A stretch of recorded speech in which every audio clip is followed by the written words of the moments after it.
And so you've got to be okay with accepting embarrassment of your own self. What's the belief that, why is it so hard for people that haven't made money? Mm-hmm.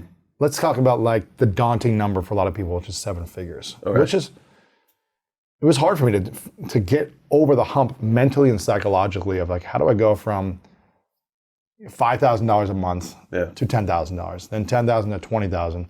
And then how do you get a business, I'm talking about business owners, how do you get it to 6 figures and then to the 7-figure mark as a business owner? What, do we overcomplicate money in our minds if we've been taught stories as kids or been taught beliefs about it? And how do we get over the overcomplication of making 7 figures as entrepreneurs?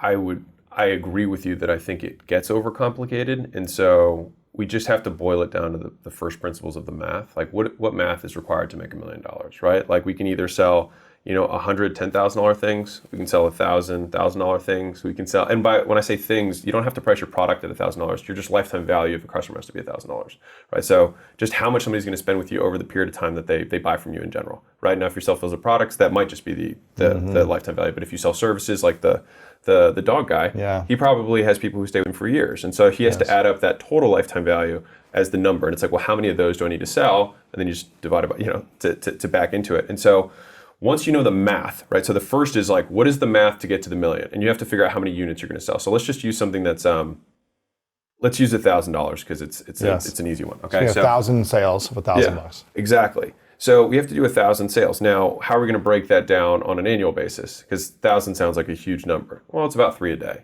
right? Like, okay, well, 3 a day is all of a sudden a lot more manageable. Yeah. And we're like, okay, well, what creates a sale?